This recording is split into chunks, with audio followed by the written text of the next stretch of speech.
हूं आफाक अहमद और आप देख रहे हैं न्यूज़ एनएसओ इंडिया। धारावी में सर्वे हो रहा है विकास के नाम पर। घरों घर जाकर लोगों को समझाया जा रहा है, उनसे पेपर लिए जा रहे हैं और उनकी सहमति ली जा रही है। और इसी सर्वे को कुछ लोग विरोध कर रहे हैं और कुछ उसका स्वागत कर रहे हैं। ये पहले ही कई रिपोर्ट में हमने आपसे बताया है, लेकिन कई दिनों से धारावी में सर्वे की चर्चा जोरों शोर में है और कार्यक्रम लिए जा रहे हैं धारावी बचाओ आंदोलन की ओर से। उद्धव साहब धारावी में आते हैं, आदित्य साहब धारावी में आते हैं और कल वर्षा गायकवाड़ यहाँ पर मौजूद थी। इन सब का यही कहना है कि सर्वे करने से पहले हमें ये बताओ कि आप धारावी करो को घर कहाँ देंगे। और इसी पर कई सवाल हमारे साथ उठे हैं जो धारावी बचाओ आंदोलन ने उठाए हैं। उन सवाल को लेकर धारावी बचाओ आंदोलन के माजी अध्यक्ष से हम बात करने के लिए पहुंचे हैं और इनसे जानेंगे कि धारावी बचाओ आंदोलन और धारावी का विकास में कितना अंतर है, क्या विकास होगा या नहीं होगा, इस पर इनसे चर्चा करेंगे। गुप्ता जी, आपका हमारे चैनल में स्वागत है। सबसे पहला सवाल मेरा ये है कि धारावी का विकास होना चाहिए या नहीं होना चाहिए? धारावी का विकास 100% होना चाहिए और सभी लोगों का हमारी ये अपेक्षा है कि सभी का विकास होना चाहिए। धारावी की जो हमारी दामन पे एक बदनुमा दाग लगा है कि धारावी एशिया की सबसे बड़ी झोपड़पट्टी है, उससे हमें बाहर निकलना है और हमें हमारे धारावी का ही नहीं, हमारे छोटे छोटे बच्चों का, हमारे धारावी करों की सभी भावनाओं का विकास होना चाहिए। शारीरिक जमीन के साथ में लोगों का विकास होना चाहिए। इस विकास पर बार बार लोग सवाल उठा रहे हैं कि धारावी का विकास होगा, हम भी इनका इनकार नहीं करते, लेकिन धारावी का विकास होगा कैसे? धारावी करों को घर मिलेगा कहाँ? ट्रांजिशन कहाँ पर होगा? इसका मैप क्यों नहीं बनाते, मास्टर प्लान क्यों नहीं देते हैं? धारावी में विकास के लिए जब सरकार के पास सही सही आंकड़े होंगे तो सरकार एक map, master plan, plan of design, garden, hospital, school कहाँ होंगे, वो सारी चीजें बने। सर आज धारावी में जो सरकार के पास आंकड़े हैं 57,000 घर, वो 95 के पहले के आंकड़े हैं। उसके बाद में अलग अलग सर्वे हुए, मसाल ने सर्वे किया, फिर सरकार ने किया, फिर एक आध और एनजीओ ने सर्वे किया।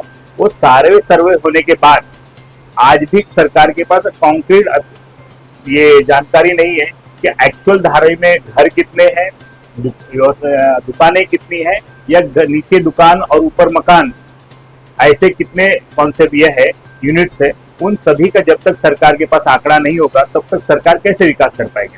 पहले सरकार के पास एक बार आंकड़ा आ जाए तो उसके बाद तो प्लान बनाने में आसान। अभी पहले हमारे को ये होता है कि हमारे घर में 4 बच्चे हैं, 2 बेटा 2 बेटी, या 3 बेटा 1 बेटी, या चारों बेटियां हैं, तो हमें जब पता होता है कि हमें चारों के लिए कितने कमरे बनाना है, जब उतने नंबर ऑफ साइज जानकारी होगी कितने लोगों के लिए हमें घर बनाना है, या हम कोई प्रोग्राम करते हैं तो कितने लोगों के लिए हमने दावत दी है, कितने लोग आने वाले हैं, उस हिसाब से व्यवस्था करते हैं सरकार, लोग भी करते हैं। वही चीज यहाँ पे सरकार का, जब सरकार के पास एक्चुअल आंकड़े होंगे तब सरकार प्लान बना पाएगी ना। लोग खाली आंदोलन करना है, रास्ते पे उतरना है, फोटोबाजी करना है, टीआरपी बढ़ाना है, इसलिए लोग नाटक कर रहे हैं। जो हमारी जो धारावी बचाओ आंदोलन की मांग थी 2004 से लेकर 2024 तक की, जो हमारी मांग थी कि धारावी का विकास हो, हमें सभी को 400 स्क्वायर फीट का मकान मिले, वो सरकार जब मान रही है तो इसमें आंदोलन करने का कोई अर्थ नहीं है। लेकिन वो आंदोलन इसलिए कर रहे हैं, उनकी मांग ये है कि आप जब कह रहे हो कि ये पब्लिक वाइटल प्रोजेक्ट है तो इसमें पात्र अपात्र का दफड़ा क्यों रख रहे हो? इसमें पात्र अपात्र और जो पहले माला, दूसरा माला, तीसरा माले का जो सर्वे हो रहा है, ये क्या वजह है, इसको क्यों कर रहे हैं? पहले माले, दूसरे माले, तीसरे माले का सर्वे करने का कारण है कि अभी कुछ धारावी में कुछ पुरानी चालियां हैं, दगड़ी बिल्डिंग है, रजबरी चाल है, बीएमसी की चालें हैं, वहां नीचे का मालिक कोई और है, ऊपर का मालिक कोई और है, भाई भाई ही नहीं मालिक है। नीचे किसी उत्तर भारतीय का है, ऊपर किसी दक्षिण भारतीय का है, किसी मराठी बंधु का है, किसी गुजराती बंधु का है। अगर इस तरह के नंबर्स अलग अलग लोगों के घर हैं, जब तक सरकार उनका आंकड़ा नहीं जमा कर पाएगी तो सर्वे रिपोर्ट कैसे बनेगी? लेकिन यहाँ तो जो झोपड़पट्टी है, जो 1+2, 1+3 है, उन पर भी सर्वे हो रहा है। वो सर्वे खाली ये देख रहे हैं कि अगर कोई व्यक्ति कितने सालों से रह रहा है, अगर उसका डबल लाइट बिल है, डबल राशन कार्ड है, उसमें बाकायदा मेंशन है कि first floor, second floor, third floor, इस तरह अगर मेंशन है तो वो लोग भी पात्र होंगे, उनको भी घर मिलेगा। लेकिन उनके डॉक्यूमेंट्स में वो प्रॉपर मेंशन होना चाहिए। अभी कैसा होता है, एक के ऊपर क्या परिवार छोटा है, बड़ा हो गया है, परिवार बड़ा है और जगह कम है, तो उसके ऊपर वो लोग बना लेते हैं यहाँ पर जीवन यापन। लेकिन जो आज किसी का घर धारावी में जो 150 square feet, 125 square feet, 200 square feet के मैक्सिमम घर है। अभी जो लोगों का परिवार बड़ा हो गया है, अब जो धारावी डीआरपी के तहत, डीआरपीपीएल के तहत जब धारावी विकसित होगी, डेवलप हो जाएगी, व्यक्ति उसमें सरकार के माध्यम से या अडानी के माध्यम से, अडानी तो उसमें कॉन्ट्रैक्टर है, डेवलप धारावी का जो पूरा प्रोजेक्ट है डेवलप बाई सरकार कर रही है।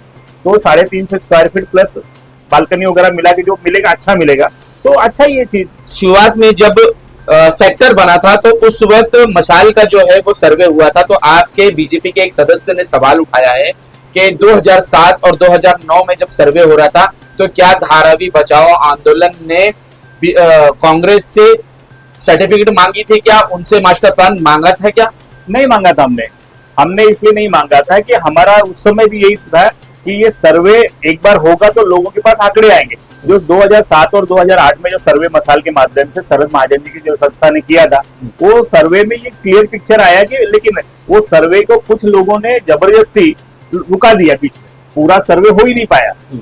वो हम चाहते हैं कि पहले सरकार के माध्यम से ये सर्वे पूरा हो, सरकार के पास आंकड़े आ जाए कि कितने लोग पात्र है अपात्र है, वो विषय ही नहीं है। पहले आंकड़े तो आने दो कि कितने लोगों का घर है, कितने दुकान है, कितने दोनों मिला के हैं, कितने प्योरली कॉमर्शियल प्रॉपर्टी है, वो सारी चीजें एक बार आंकड़ा आने दो। अभी यहाँ कितनी बिल्डिंगे हैं, पुरानी बिल्डिंगे हैं, आज जो है चालों में रहने वाले गरीब लोग जो है वो सब ठीक है कि अभी यहाँ पीएमजीपी कॉलोनी 170-80 स्क्वायर फीट के घर है, उससे अच्छी तो झोपड़पट्टियां हैं, वहां रहना जीवन यापन में। यहाँ अभी पिछले 25 वर्षों से लगातार मुंबई में शिवसेना की सरकार रही है। अभी यहाँ पिछले काफी दिनों से धारावी में पानी नहीं आ रहा है, और पानी की जिम्मेदारी भी वो लोग नहीं लेना चाहते कि अगर मुंबई के इतने बड़े इंफ्रास्ट्रक्चर पे धारावी के लोगों को पानी नहीं, और बिना बताए पानी नहीं आ रहा है, लोग जो है टैंकर से पानी मंगा के पी रहे हैं। तो ये सरकार की जिम्मेदारी नहीं है, ये सरकार का काम, ये नगर पालिका का काम है। लेकिन नगर पालिका में भी तो आपके लोग बैठे हुए सर, बीजेपी के लोग अपने अंडर भी लेके रखे हैं। नहीं, नगर पालिका एडमिनिस्ट्रेटर के पास है, वहां पे कोई अभी खाली लोगों को गुमराह करने के लिए, कहने के लिए ना ये कहे कि बीएमसी में आज जो सत्ता है वो कलेक्टर के माध्यम से चलाई जाती है, वो कमिश्नर है वहां पे, वहां किसी भी पार्टी की सत्ता नहीं है, वहां शिवसेना ने इतने सालों तक राज किया। अभी कल मैं बहुत खुश हूँ कि 2012 में हमने धोबी घाट पे पूर्व रामदास आठवले जी की जाहिर सभा किया था कि वहां पे लोगों का गुस्सा था कि हमारा क्या, टाटा पावर के लोगों का क्या। धारावी बचाओ आंदोलन से के लोगों ने वहां पे सभा की, और ये वर्षाताई गायकवाड़ जो इतने सालों तो कहती रही कि हमारा धारावी बचाओ आंदोलन से कोई संबंध नहीं, हमारा कोई संबंध नहीं, आज वो धारावी बचाओ आंदोलन के मंच पे आके कहती है कि मेरे धारावी के लोगों का पुनर्वसन क्या होगा, 400 स्क्वायर फीट नहीं 500 स्क्वायर फीट चाहिए। मैं खुद रमाकांत जब धारावी बचाओ आंदोलन का जब मैं अध्यक्ष बना, हमारी कमेटी का पहला निर्णय था कि हम लोग कैलाशवासी एकनाथ गायकवाड़ साहब के पास जाएं, उनसे कहें कि साहब हम लोग सब एकत्रित आ गए, आप हमारा नेतृत्व करो। हम गायकवाड़ साहब के ऑफिस में गए, साइन के अथर्वा कॉलेज के, अथर्वा हॉस्पिटल के बगल में, तो उनसे कहा कि सर आप हमारा नेतृत्व करिए और हमें आप लीड करिए, धारावी के लोगों को 400 स्क्वायर फीट मिले। तो उन्होंने कहा ये संभव ही नहीं कि 250 स्क्वायर फीट के ऊपर 1 इंच देना संभव है। उस समय वर्षाताई गायकवाड़ आमदार थी, उनके पिताजी खासदार थे, सांसद थे, तो ये बाप बेटी को उस समय दिखाई नहीं दिया कि 250 के ऊपर संभव नहीं। जब सरकार के माध्यम से 350 मिल रहा है, तब इनको खाली डेवलपमेंट को रुकाना है, वोट बैंक की राजनीति करना है। और दूसरा, जैसे रावण की जान उसके नाभि में थी, आज ये वर्षाताई गायकवाड़ सांसद बन गई है उत्तर मध्य मुंबई की, तो उनको जबरदस्ती नाटक करने के लिए आना है धारावी में। इतने सालों तो तुम धारावी में विधायक रही, मंत्री रही, तब तुमको धारावी के लोगों को ध्यान नहीं आया। धारावी क्या नाम है, कोविड के समय धारावी के लोगों के लिए कुछ किया नहीं। तुम तो हिंगोली की जाके पालक मंत्री बैठ के वहां पिकनिक बना रही थी। तो ये लोगों को भी समझ में आता है कि आप खाली धारावी के लोगों को विकास के मुद्दे पे गुमराह कर रही हो। आप उत्तर मध्य मुंबई की सांसद हो, आप वहां ध्यान दो, यहाँ का सांसद यहाँ ध्यान देगा। पृथ्वीराज चौहान महाराष्ट्र के मुख्यमंत्री थे, उन्होंने स्वयं कहा था कि जब ये वर्षाताई और उनके पिताजी जी कैलाशवासी गायकवाड़ साहब जब उनके पास बारंबार जाते थे, तो कहते थे कि धारावी के कुछ करो। अरे तो चौहान साहब ने खुद कहा, अरे तुम लोगों को धारावी की नहीं पड़ी है, तुम लोग धारावी बेचने के लिए निकलो। ये वर्षाटाई तो एक मुख्यमंत्री का अपने विधायक के लिए कहना पड़ता है। इनको शर्म आनी चाहिए कि धारावी के लोगों के साथ किस तरह की बातें कर रहे हैं। लेकिन अब वर्षाताई ने ये संकल्प लिया है, उन्होंने कल के प्रोग्राम में उन्होंने कहा है कि हम धारावी में जमीन पर उतरेंगे और जो सर्वे हो रहा है और इस सर्वे को हम रोकेंगे जब तक आप मास्टर प्लान हमें नहीं देंगे। एकदम सही कहा, खाली ये बड़बोलेपन की निशानी है। पूरे मुंबई में, पूरे महाराष्ट्र में, पूरे भारतवर्ष में डीआरपी नाम का कोई प्रोजेक्ट कहीं चला ही नहीं। ये एकनाथ राव गायकवाड़ जी और उनके आर्किटेक्ट मित्रों की दिमाग की साजिश रही कि हम धारावी और धारावी के लोगों को गुमराह करके चुनाव के समय गुमराह करते रहेंगे और हम धारावी का हमेशा नेतृत्व करते हैं। 2004 में डीआरपी लाने की आवश्यकता क्या थी? डीआरपी अगर नहीं आई होती, इनके मन की साजिश नहीं होती, दिमाग की साजिश नहीं होती, तो ये डीआरपी नहीं होती तो आज धारावी का पूरा विकास एसआरए के माध्यम से हो गया होता था। इनको खाली लगता है कि साजिश करके हमें वोट बैंक की राजनीति करना है। एक सवाल और उठ रहा है, बार बार ये कहा जा रहा है कि रेलवे की जो जमीन थी उस पर जो घर थे जिनका सर्वे किया गया उनको यहाँ से कुर्ला उठा के भेजा जा रहा है या मुलुंड भेजा जा रहा है। तो ऐसा क्यों नहीं किया जाता कि पीएमजीपी कॉलोनी में कई फ्लैट्स खाली हैं, उनमें उनको शिफ्ट कर दिया जाए?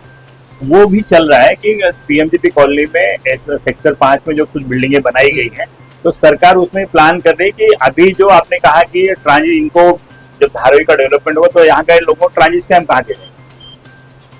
जहां तक मेरी जानकारी और मुझे पूरा विश्वास है कि धारावी में डेवलपमेंट के समय ट्रांजिट कैंप नाम का कोई कॉन्सेप्ट होगा ही नहीं। यहाँ जो खाली जमीन है वहां पे बिल्डिंगों का डेवलपमेंट किया जाएगा और वहां पे डायरेक्ट लोगों को अलॉटमेंट होगा। यहाँ पे ट्रांजिट कैंप नाम की कोई चीज नहीं होगी।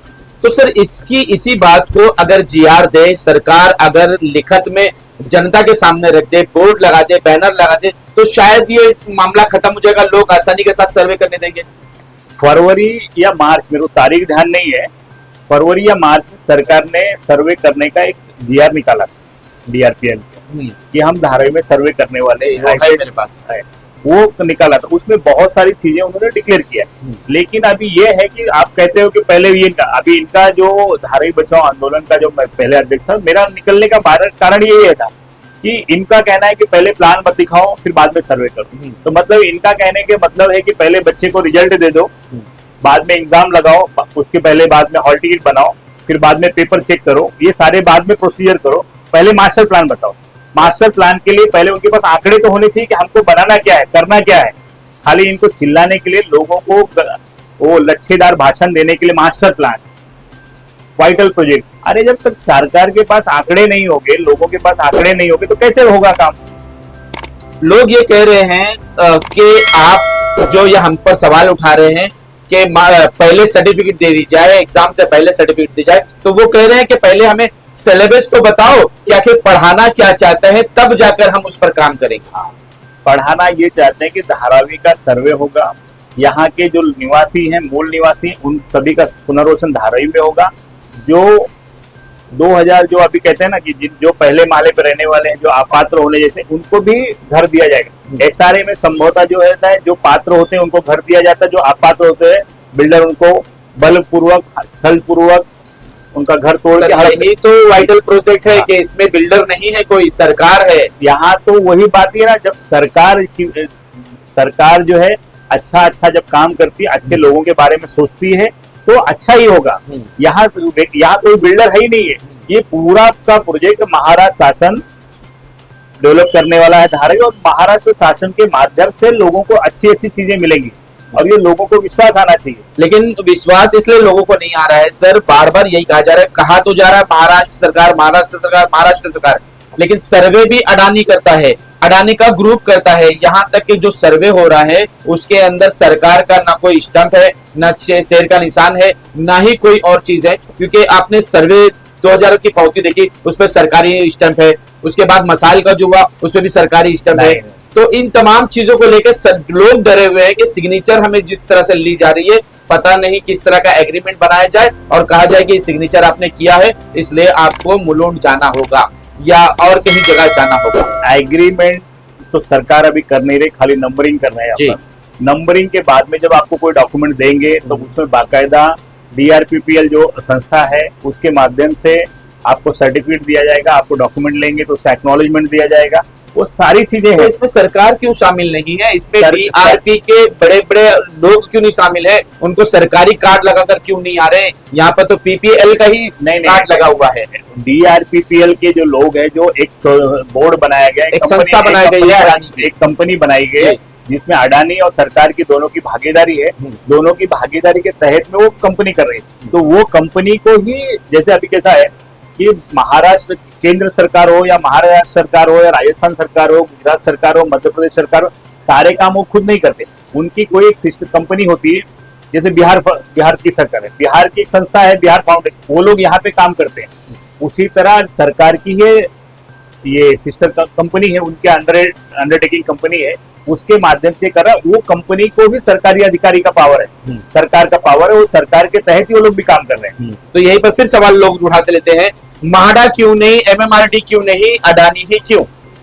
क्योंकि ये अडानी ही क्यों करके कारण कैसा है कि सरकार ने बिडिंग लाया, बिडिंग में जो सरकार आई हाईएस्ट बोली के साथ में आई, उनको ही सरकार ने ये, वहां भी सवाल है लोगों का, वो भी मैच फिक्सिंग किया गया है, क्योंकि इससे पहले जो सेटलिंग था उससे भी कम गोली बिडिंग कैसे जीत सका अडानी, ये भी एक फिक्सिंग की बात कही जा रही है। ये लोगों के मन में, ख्यालों में, लोगों को ये नहीं लगता है कि जो लोगों के मन में काश में शेख चिल्ली होता, काश में अली बाबा होता, काश में राजा होता। अभी जो ये उद्धव साहब ठाकरे हैं, 2013 में हमने सभा की थी धारावी में, उसमें उद्धव साहब ठाकरे, अविनाश मातेकर जी, भाजपा के एडवोकेट राज के पुरोहित, शिवसेना के सभी नगर सेवक, गढ़ प्रमुख, उप शाखा प्रमुख, शाखा प्रमुख, भाजपा, RPI सभी के प्रमुख नेता थे, और हम सबकी खुली मांग थी, हम सबसे डिमांड थी कि धारावी के लोगों को 400 स्क्वायर फीट का मकान मिलना चाहिए। अभी सरकार जब 350 की जगह पे देने को तैयार हो गई, प्लस बालकनी का इलेक्शन, अभी इनको उद्धव साहब को पता नहीं कैसे ख्याली स्वप्न आ गया कि वो 500 स्क्वायर फीट मांगने लगे। तो आपको किसने बोला 500 स्क्वायर फीट मांगने के लिए? आज धारावी के विकास के जो मुद्दा है, विकास का जो अधिकार है, उसका विरोध कौन कर रहा है? जो लोग धारावी में रहते नहीं है, वो लोग धारावी के सर्वे का विरोध कर रहे हैं। आज धारावी में रहने वाले जो बड़े नाटक कर रहे हैं, जो राहुल गांधी जी, उनका धारावी में क्या है? और अपोजिशन लीडर हो, आप अमेठी तो संभाल नहीं पाए, अमेठी संभाल नहीं पाए, धारावी में आ रहे हो कि धारावी को जितना बड़ा लोगों को घर चाहिए उतना बड़ा तो उनका शौचालय बाथरूम है।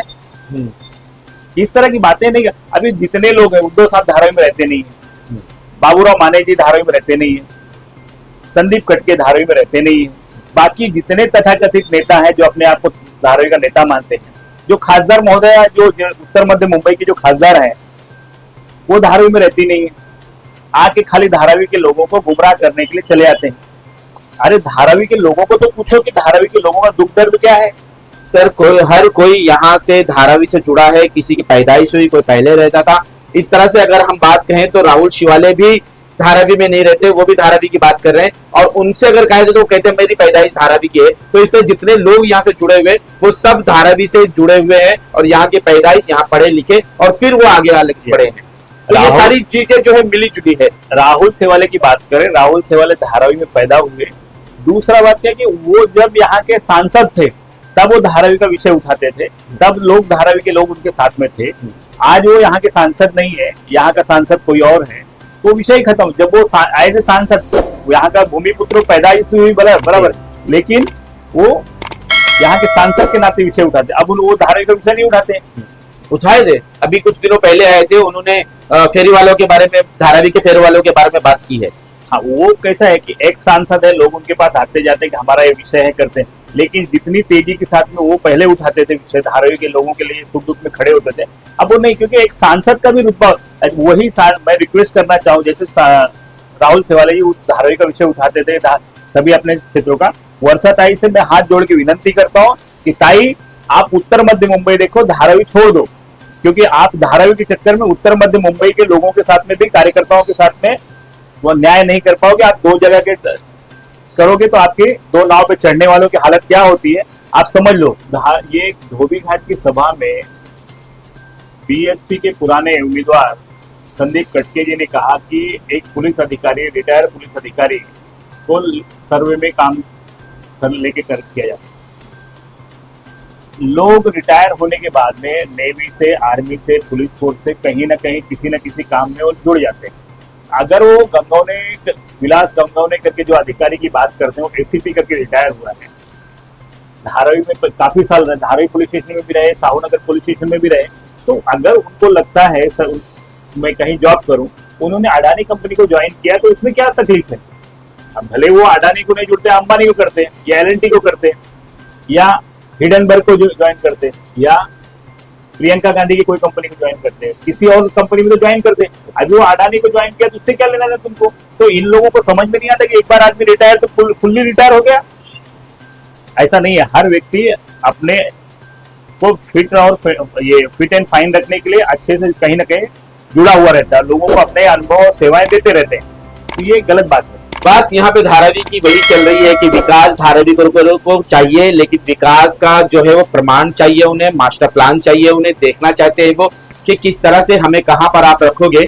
लेकिन अभी रमाकांत गुप्ता जी जो यहाँ के बीजेपी के उत्तर भारतीय के महामंत्री हैं, उन्होंने क्लियर कहा है कि कुछ ही दिनों के अंदर मास्टर प्लान भी आ जाएगा और ये निर्णय भी ले लेंगे सरकार के धारावी करों को का जिस कैंप पे नहीं ले जाएंगे, बल्कि चाबी देकर उन्हें उनका मकान दे दिया जाएगा और वो अपने मकान में खुश नजर आएंगे। इस तरह की बात वो कह रहे हैं कि आगे इस तरह से होने वाला है। लेकिन देखना यह है कि आगे जाने के बाद सरकार क्या निर्णय लेती है और किस तरह का मास्टर प्लान आता है और किस तरह से लोगों को घर मिलते या नहीं मिलते, ये तो आगे की बात है। और यही समझे कि धारावी करों का विकास होना चाहिए और धारावी में ही होना चाहिए। अगर आपको हमारा ये वीडियो पसंद आता है तो इस वीडियो को शेयर करें और चैनल को जिन लोगों ने सब्सक्राइब नहीं किया वो सब्सक्राइब कर लें। और आप सभी सब्सक्राइबर का और सभी व्यूवर्स का धन्यवाद करते हैं कि आपकी ही वजह से हमें इतनी ताकत मिलती है और हम लोगों से सवाल पूछ सकते हैं और उनके सामने सीना तान के खड़े रहते हैं। ये आपकी ताकत है और आप ही की ताकत की वजह से आज हम इस मुकाम पर पहुंचे। और आपसे निवेदन करते हैं कि आप सभी जो है वीडियो को ज्यादा से ज्यादा शेयर करें ताकि हर मैसेज, हर खबर लोगों तक पहुंच सके। और अगर आप हमसे कोई सवाल करना चाहते हैं तो कमेंट बॉक्स में हमसे सवाल करें, हम आपके जवाब जरूर देंगे। आज तक के लिए इतना ही। देश विदेशी खबरों के लिए देखते रहें न्यूज़ NSO इंडिया।